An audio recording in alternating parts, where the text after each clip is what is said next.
Faith, sandali. Andito ka na pala nagtatago, Joaquin! Iniiwasan mo yung issue sa Manila, no? May nagsasabing dapat ka daw makulong. Aray! Basagulero pala talaga yung Joaquin na yun. Nakakatakot. Ako, anak, iwasan mo na yung Joaquin na yun.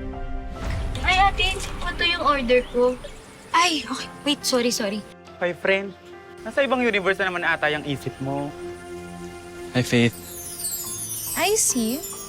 Hindi naman pala food yung binabalik-balikan mo rito. Ang lakit mo nga tumingin sa kanya eh. Joaquin, wake up! Hindi siya bagay sa'yo. Natalie, ba't ka ba talaga nandito? Para pabalikin ka sa Manila. Ano? I want you back. Seryoso ka? Bakit?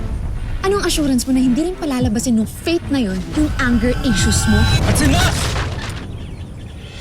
Gusto mong malaman kung saan nagtatago si Joaquin, di ba? Help me na mapabalik siya sa Manila. Faith. Joaquin, una na ako Turn it into little sweet sensations, and they're only getting sweeter every time. Our friendly get-togethers, I turn it into visions of forever. If I just believe this foolish heart of mine. Ito, friend, pag-aralan mo. Makeup tutorial.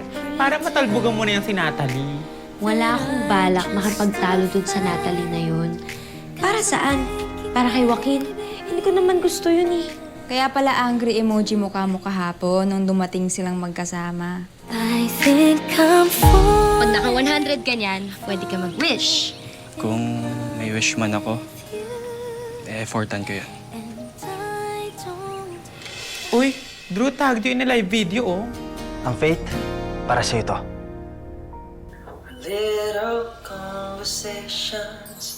Faith, ano to? Uy, naliligo ba sa'yo si Drew? I can't pretend that I am just a friend, 'cause I'm thinking maybe we were meant to be. I think I'm falling.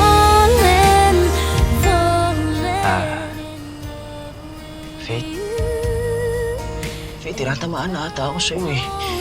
I don't know what to do. Faith, pwede ba maging Turn away, but I'll say it anyway. wala na talaga ang pag-asa, Ninong daw? Isa ka sa mga taong nagpapasaya sa kanya at saka nagpapakalma. Tutulungan mo naman siya, di ba, Faith?